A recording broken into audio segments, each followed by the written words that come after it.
Hi friends, other language movie reviews కోసం అలానే మరికొన్ని ఇంట్రెస్టింగ్ సంగతులను మీతో పంచుకోవడం కోసం కొత్త ఛానల్ స్టార్ట్ చేశాను. దాని పేరు మిస్టర్ బి. కింద లింక్ ఉంది, విజిట్ చేయండి, సపోర్ట్ చేయండి. సినిమా అయిన మహా, నేను మిస్టర్ బి. మాట సూటిగా ఉంటది, మ్యాటర్ క్లియర్ గా ఉంటుంది. మూవీ రివ్యూలోకి వెళదాం. 16 ఎవ్రీ డీటెయిల్ కౌంట్స్. ధృవంగల్ పతినారు పేరుతో తమిళ్లో రూపొంది గత డిసెంబర్ లో రిలీజ్ అయ్యి సంచలన విజయాన్ని నమోదు చేసిన సినిమా. ఈ సినిమా గురించి ఫిల్మ్ మేకర్స్ లోను తమిళ మీడియాలోను మంచి డిస్కషన్ నడిచింది. ఆడియన్స్ కూడా చక్కటి సపోర్ట్ ఇచ్చారు సినిమాకి. తమిళ్లో విచ్చగాడు సినిమాని రిలీజ్ చేసిన నిర్మాతలే ఈ సినిమాను కూడా తెలుగు ప్రేక్షకులకు అందిస్తున్నారు. 16 ఎవ్రీ డీటెయిల్ కౌంట్స్ ఈ వారం థియేటర్లకు వచ్చింది. ఈ సినిమాలో ఉన్న విశేషాలని మన సమీక్షలో తెలుసుకుందాం. సినిమా కథ విషయానికి వస్తే, ఓ రిటైర్డ్ పోలీస్ ఇన్స్పెక్టర్ దీపక్ ఆయన డ్యూటీలో ఉన్నప్పుడు చివరిగా ఓ క్రైమ్ ని ఇన్వెస్టిగేట్ చేశాడు. ఆ ఇన్వెస్టిగేషన్ లో అతని కాల్ కూడా పోయింది. ఓ వర్షం కురిసిన రాత్రి ఓ అపార్ట్మెంట్ ముందు ఓ కుర్రోడు చనిపోయి పడున్నాడు. శవం దగ్గరలో పడున్న గన్ మీద చనిపోయిన వ్యక్తి ఫింగర్ ప్రింట్స్ ఉన్నాయి. ఆత్మహత్య అనే చాలా వరకు నిర్ధారణ అవుతుంది, కానీ పరిస్థితులు పోలీసులకి అది మర్డర్ అని చాలా కారణాలు చూపెడతాయి. అదే టైంలో శవం పడున్న అపార్ట్మెంట్ లో శృతి అనే అమ్మాయి మిస్సింగ్. ఆ మిస్సింగ్ కి ఈ మర్డర్ కి లింక్ ఉందని పోలీసులకు అర్థమవుతుంది. ఆ పైన ఇన్వెస్టిగేషన్ రకరకాల మలుపులు తిరుగుతుంది. మనం ఎవరో ఊహించిన విధంగా ముగుస్తుంది. విశ్లేషణ విషయానికి వస్తే, లాస్ట్ ఇయర్ మంచు మనోజ్ తో సినిమా వచ్చింది శౌర్య. ఆ సినిమా పబ్లిసిటీలో భాగంగా పోస్టర్స్ లో ఇంట్రెస్టింగ్ స్టేట్మెంట్ పెట్టారు. జరిగిన ప్రతి సంఘటన వెనుక 3 కథలుంటాయి. ఒకటి జనాలు ఊహించేది, 2 చేసిన వాడు చెప్పేది, 3 వాస్తవంగా జరిగిన కథ.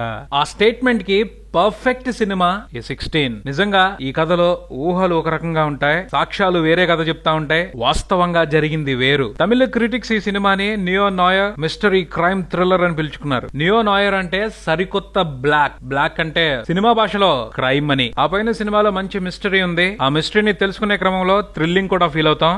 తమిళ ముచ్చటపడ్డట్టు ఈ సినిమా సరికొత్త క్రైమ్ థ్రిల్లరే. షూర్ గా డిఫరెంట్ సినిమాటిక్ ఎక్స్పీరియన్స్. కథగా చూసుకుంటే సింపుల్ పాయింటే, కానీ ఈ సినిమాని ప్రెజెంట్ చేసిన విధానం మాత్రం సింపుల్ గా మైండ్ బ్లోయింగ్. సినిమాలో స్క్రీన్ ప్లే సర్ప్రైజింగ్ గా ఉంటది. అంతకంటే కూడా ఈ సినిమా దర్శకుడు నన్ను విపరీతంగా సర్ప్రైజ్ చేశాడు. కార్తిక్ నరేన్ 2015లో ఈ సినిమాని మొదలు పెట్టాడు. అప్పుడు అతని వయసు 22 ఏళ్లు. ఈ సినిమాకి అతనే రైటర్, ప్రొడ్యూసర్, డైరెక్టర్. డబ్బులుంటే ప్రొడ్యూసర్ అయిపోవచ్చు, కథ అంటే ఏంటో తెలిస్తే రైటర్ అయిపోవచ్చు. డబ్బులున్నాయి కాబట్టి డైరెక్టర్ అవడం కూడా పెద్ద కష్టం ఏం కాదు. కానీ సినిమాలో కనిపించిన కంటెంట్ కి అతని వాయిస్ ని కంపేర్ చేసుకుని చూస్తుంటే వాస్తవాన్ని డైజెస్ట్ చేసుకోవడం చాలా కష్టంగా ఉంది. ఎందుకంటే ఇంత చిన్న వయసులో అంత మెచ్యూర్డ్ గా ఆలోచించటం, అంత డీటెయిలింగ్ గా సినిమాని తీయటం చిన్న విషయం కాదు బాస్. అతని పనిలో స్పష్టత ఉంది, కాన్ఫిడెన్స్ ఉంది, జాగ్రత్త ఉంది. చాలా ఫైన్ గా సినిమాని హ్యాండిల్ చేశాడు. ఇంకా చెప్పాలంటే బోల్డ్ని నేర్చుకోవాల్సిన విషయాలను కూడా చూపెట్టాడు సినిమాలో. నాకు బాగా ముచ్చటేసిన అంశం ఏమిటి అంటే, జనరల్ గా సినిమాల్లో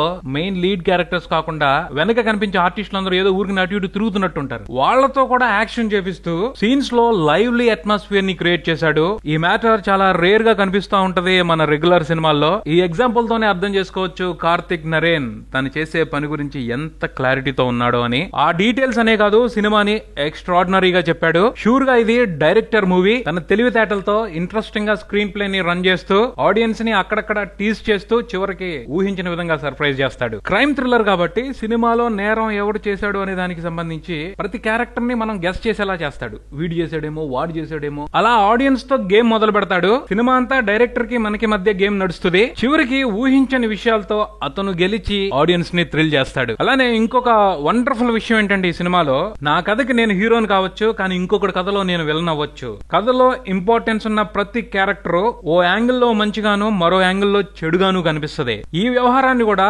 కార్తిక్ చాలా బాగా హ్యాండిల్ చేశాడు. ఇలా డ్రైవ్ చేస్తూనే ఓ ఎమోషనల్ రియాలిటీని చివర్లో చూపెట్టాడు. ఎండింగ్ కూడా చాలా ఇంట్రెస్టింగ్ గా ఉంది. డిఫరెంట్ సినిమాల్ని ఎంజాయ్ చేసే వాళ్ళని ఈ సినిమా పిచ్చి పిచ్చిగా ఎంటర్టైన్ చేసింది. సాంకేతికంగా అన్ని విభాగాలు మంచి పనితనాన్ని కనపరిచాయి. ముఖ్యంగా సినిమాటోగ్రఫీ, ఆర్ట్ వర్క్, ఎడిటింగ్ మంచి మార్కులు వేపించుకుంటాయి.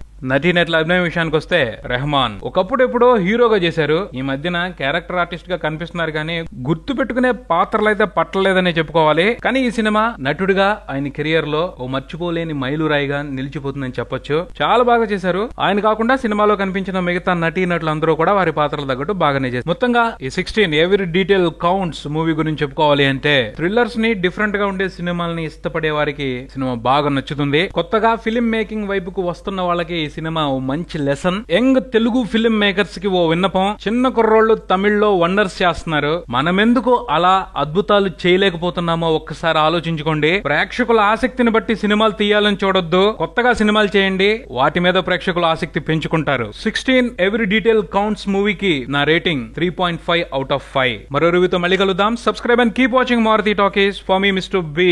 Thank you.